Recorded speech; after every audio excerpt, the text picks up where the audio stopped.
વેરાવળ તાલુકાના આદરી ગામે ગૌ માતાની સેવા કરનાર શ્રી મહાકાળી ગૌશાળા ટ્રસ્ટ દ્વારા ભવ્ય લોક ડાયરો યોજાયો।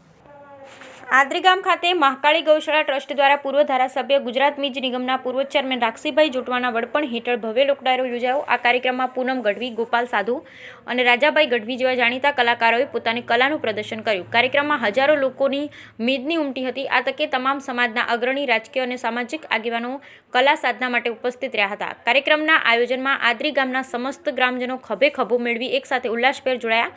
ગીર સોમનાથ જિલ્લા વેરાવળ તાલુકાના આદરી ગામે સોમનાથના પૂર્વ ધારાસભ્ય અને આદરી ગામના પનોતા પુત્ર રાજસીભાઈ જોટવાની આગેવાનીમાં ભાદરવી અમાસને ત્રીજના સોમવારે સમસ્ત ગામ વારછા દાદાના નિવેદ ધરી અને સમૂહ પ્રસાદનું આયોજન કરે છે અને ત્યારબાદ રાત્રિના ભવ્ય લોક ડાયરો યોજાય છે, જેમાં ડાયરામાં પૈસા ઉડાવવાની પરંપરા અંગે રાજસીભાઈ જોટવાએ કહ્યું કે ભીખુદાનભાઈ ગઢવીથી લઈ પ્રાણલાલ વ્યાસ અને પ્રફુલ્લ દવે સહિતના કલાકારો આ ગામે સૌપ્રથમ મંચ આપ્યો। અમારું ગામ જે ડાયરાનું કામ કહેવાય છે। આદરી ગામમાં ડાયરાઓ, ભજનો, લોકગીત થતા હોય ત્યારે આવી કલા કોઈ કલાકાર પીરસતો હોય ત્યારે ઘોર કરવાની પરંપરા છે। આ ડાયરામાં પૈસારૂપી ઘોરુડે એ ગાયોની સેવાના કાર્યમાં વપરાય, એ જ કારણે ભક્તો ડાયરામાં સરસ્વતીની સાધના કરી રહેલા કલાકારો પર પૈસા ઉડાવે છે।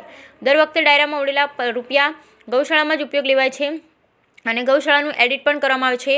આવા કાર્યક્રમમાં ઘોર કરતા તમામ લોકો આડકતરી રીતે દાન જ કરે છે। લોક ડાયરામાં પૂર્વ રાજ્યમંત્રી જસાભાઈ બારડ, જિલ્લા ભાજપ પ્રમુખ મહેન્દ્ર પીઠિયા, મહામંત્રી દિલીપ બારડ, પાલિકા પ્રમુખ ફીસ ઉદ્યોગપતિ લખમ બેસલા, ખારવા સમાજના પટેલ દામજીભાઈ ફૂફડી, નગરસેવક, સરપંચો સહિત હજારોની જનમેદની ઉમટી પડી હતી।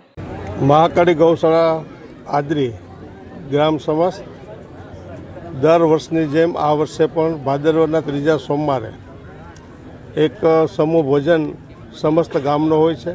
એમાંથી 8 થી 10,000 માણસનું જમણવાર હોય છે। એકી સાથે જમીએ છીએ અને ગૌશાળાના લાભાર્થે અહીંયા આ લોક ડાયરો છે ફક્ત મનોરંજન, આનંદ કરવા માટેનો છે। અહીંયા કોઈ ફાળો ઉઘરાવવામાં આવતો નથી।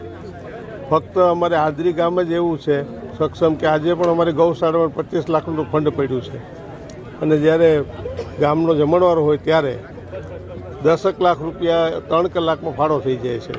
આ પ્રોગ્રામ છે એ ફક્ત ને ફક્ત લોકોનું મનોરંજન પૂરું ગામડાની અંદર અમારી બેન દીકરી, બુઝુર્ગ, વડીલ ક્યાંય કલાકારોને જોઈ ન શકતા હોય તો ગામને ઝાપે એ માણી શકે એના માટેનો અમારો હરહંમેશ પ્રયત્ન રહ્યો છે।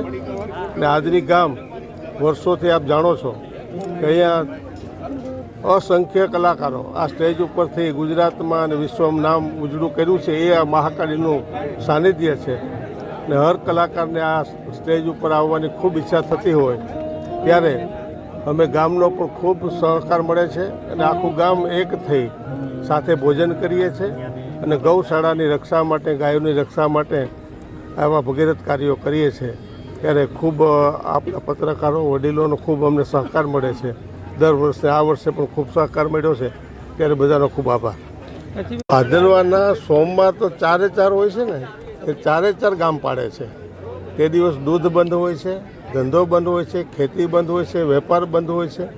પણ ત્રીજા સોમવારનું મહત્ત્વ એટલા માટે વધારે છે કે સમસ્ત ગામ એકી સાથે જમે છે અને વાછરા દાદાના નિવેદ સમસ્ત ગામ આખો દિવસ ચાલુ હોય છે અને વાછરાના પેઢા ઉપર ભોવાતાની હાજરીમાં એ નિવેદ ચડતા હોય અને એ નિવેદ 5 વાગે પૂર્ણ થાય પછી સમૂહ ભોજન ચાલુ કરવામાં આવે છે।